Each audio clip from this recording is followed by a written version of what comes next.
Wala po bang plano ang Malacanang, especially ang Pangulong Marcos, na magpa-hair follicle test na siyang hinihingi po para matuldukan na itong issue po ng di umano'y paggamit ng ipinagbabawal na gamot ng ating Pangulo? Sino po ba ang humihingi? Ang atin pong mga kababayan Sino na po in Madam particular? Yusek, Napapanood pwede po niyo po? sigurong Ikaw na po ba? sige po. Kayo po ang humihingi? Okay. Para po masabi lang ninyo na merong humihingi. Pero marami po sa social media So, po kayo ay nagbabasa po. Sa SOCMED, Madam Yusek. So, isa ka nga sa humihingi. Gusto niya pang idama yung journalist. Halatang halatado ka, Yusek Claire, na pinag-iinitan mo tong journalist na ito na nagtatanong. Lagi siyang nasusupalpal niyan eh. Kung malinis po talaga si Bongbong Marcos Jr., dahil yan po ang inuusig sa kanya ng mga kababayan nating Pilipino, dapat magkusang loob na po siya magpa-hair follicle test. Kapag wala po kayong napatunayan, wala po kayong karapatan humingi sa Pangulo ng anuman demand patungkol sa hair follicle test. Tandaan niyo ang mabuti, lalo na ngayon nangangampanya po siya sa alyansa niya. Wala po silang karapatan humingi ng tulong para po iluklok ang nandyan po sa kanyang alyansang mga senatorial slate. Dahil wala raw po tayong karapatan na mag-request o humiling ng katibayan o patunay na siya po ay hindi gumagamit ng illegal o pinagbabawal na gamot. Tandaan niyo po yan, huwag niyong kakalimutan.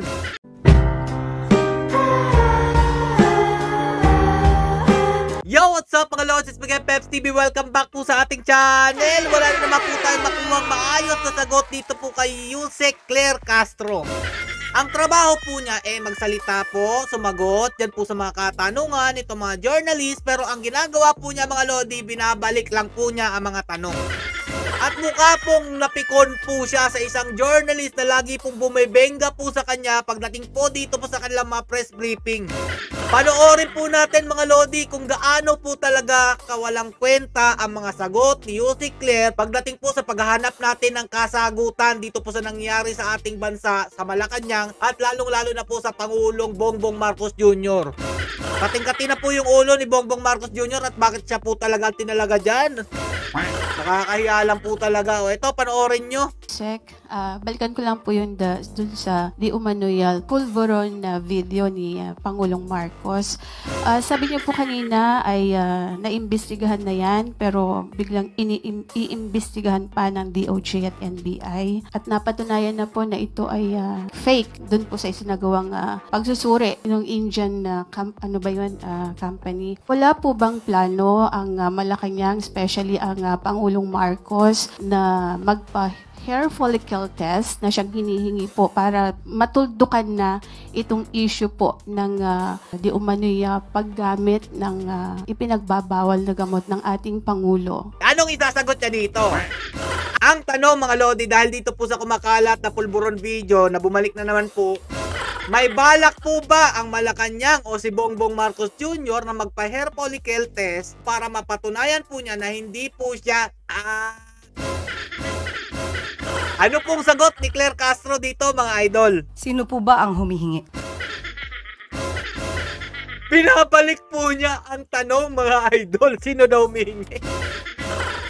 Marami po sa ating mga kababayan ang sa social media na nagre-react dito po sa ipinapalabas na video na ito. Actually, parang na-die down na po ito before dahil nga sasabi nga na Malacanang it's a fake. Pero biglang nabuhay after po nung ginagawang investigasyon mismo ng Kongreso, ng Kamara. Kaya po muling lumabas itong video na ito. And sabi nga po nung vlogger na si Miss Pebbles Cunanan ay si Attorney Harry Roque, yung mastermind nitong video, pero inamin naman ni Miss Maharlika, yung another vlogger, na parang siya yung nagbigay lang kay Attorney Roque. Malinaw naman po siguro yung katanungan ng journalist na ito mga lodi, na laging sumusupalpal po dito po kay Attorney Claire Castro, ang tagapagsalita po ng Malacanang. Bow! O ito, Kaya ang tanong ko po, sabi niya sa social media hinihingi. Sino po in particular ang masasabi niyo sa akin na humihingi ng ganitong klaseng pag-test?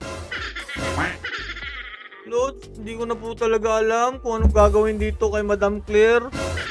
Gusto niya po, mayroon po talagang pangalan. Sino daw po? Diyan po sa social media. Isa-isahin po natin yung mga nagtatanong, mga idol, ilang milyon kaya yung nagtatanong para po malaman kung totoo nga po bang gumagamit di umano si PBBM ng illegal na droga. Social media po yung sinabi ng isang journalist, mga idol, pero ang gusto niya, may pangalan talaga kung sino po yung nagtatanong.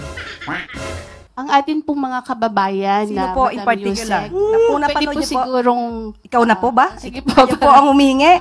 Okay. Para po masabi lang ninyo na mayroong humihingi. Pero Hindi. marami po sa social media So, po kayo ay nagbabasa po sa SOCMED, Madam So, Yusek. isa ka nga sa humihingi. Gusto niya pang idama yung journalist.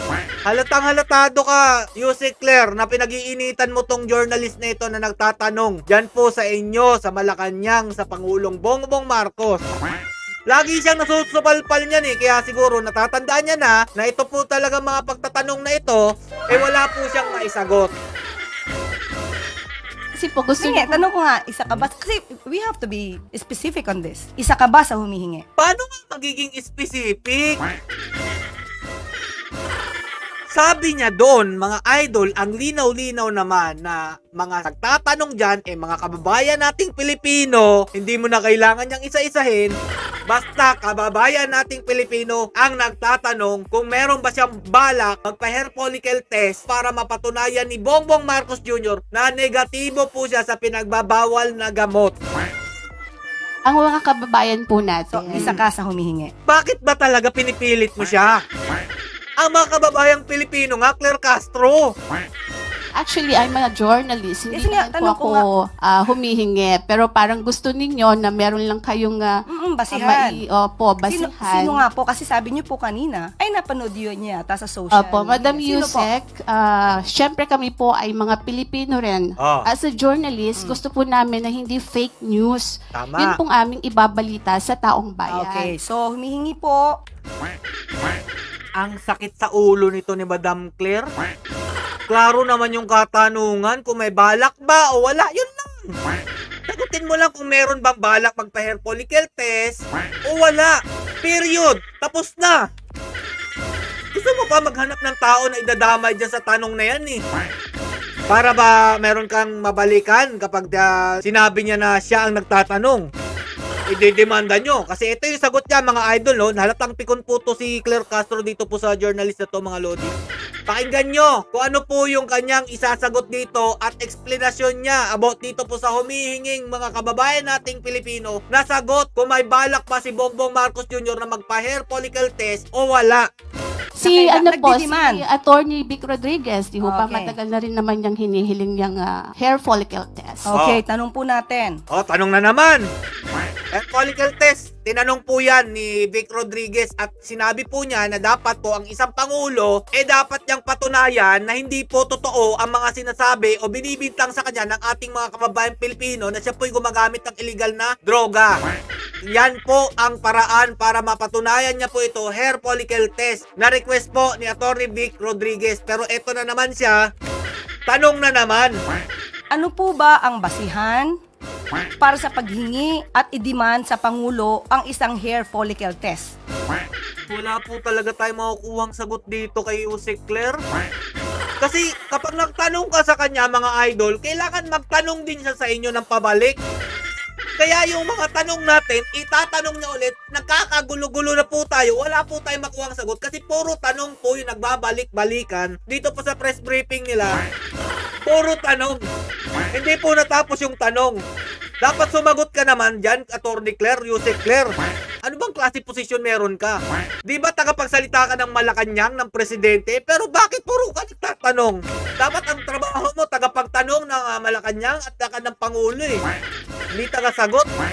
Ito po ba'y may pagbibintang na siya ay di umanong gumagamit ng illegal na droga? Kung may pagbibintang, liliwanagin po natin. Kung may pagbibintang sa Pangulo, yung nagbibintang ang dapat na magpatunay. Labo mo, Madam Claire. Kung malinis po talaga si Bongbong Marcos Jr., kahit na hindi po siya pinagbibintangan o wala pa pong katibayan, wala pa pong patunay, dahil yan po ang inuusig sa kanya ng mga kababayan nating Pilipino, dapat magkusang loob na po siya magpa-hair follicle test. Dahil kailangan po namin ng pagkakatiwalaan ng isang Pangulo. Dahil kung yan po ay hindi niya magawa, paano niya po masasabing dapat siyang pagkatiwalaan ng ating mga kababayan Pilipino? Dahil dyan sa simpleng pabor na yan, hindi niya magawa o mapagbigyan ang ating mga kababayang nagtatanong kung totoo ba ito o hindi. Hindi mo na kailangan hulihin pa. Kailangan ng ebidensya para lang magpa-hair follicle test siya. Ano tinapay naman, oo, Atty. Claire, Yusek Claire. Kung may ginagamit man o wala. Hindi po pwedeng gumawa ng kwento, walang basihan, isang guni-guni para masira ang Pangulo, at walang basihan. Kahit saan po na kaso. Kung sino yung nagbibintang, siya ang magbigay ng pruweba. Hindi nyo pwedeng sabihin na, ito, gumagamit ka, patunayan mong hindi. Wala na mga idol, wala sa hulog to si Yusek Claire. Simple lang naman yung tanong dun eh. May balak ba ang Malacanang, lalo na po ang Pangulong Bongbong Marcos Jr., na patunayan sa sambayan ng Pilipino kung siya po ba ay hindi o gumagamit ng illegal o pinagbabawal na gamot sa pamamagitan po ng hair follicle test? Oo, hindi lang po. Umabot na tayo sa pagbibintang. Kailangan po ng patunay. Anak ng tinapay. Hindi po yon ang tamang logic. Kayo po na nagbibintang, kayong humihingi at nagdidiman sa Pangulo, kayo muna ang magpatunay na mayroon siyang ginagawang mali. Kapag wala po kayong napatunayan, wala po kayong karapatan humingi sa Pangulo ng anuman demand patungkol sa hair follicle test. Tandaan niyo yung mabuti, lalo ngayon nangangampanya po siya sa alyansa niya. Wala po silang karapatan humingi ng tulong para po iluklok ang nandyan po sa kanyang alyansang mga senatorial slate. Dahil wala raw po tayong karapatan na mag-request o humiling ng katibayan o patunay na siya po ay hindi gumagamit ng illegal o pinagbabawal na gamot. Tandaan niyo po yan, huwag niyong kakalimutan. Dapat palitan na po itong tagapagsalita ng Malacanang at ng Presidente. Dahil puro naman po balik na tanong ang ginagawa niya sa kanilang mga press briefing. Wala pong kakwenta-kwenta. Puro na lang po pagtatakip, pagsisinungaling, pagbabalik ng mga katanungan ang kanyang ginagawang trabaho dyan. Sayang lang po ang pasahod na galing po sa taxpayer ng ating mga kababayang Pilipino. Hanggang dito na lang po mga idol. Sana po nagustuhan nyo po ang sagot ni Atty. Yusek Claire. Stay safe mga lods and God bless you all. Duterte pa rin.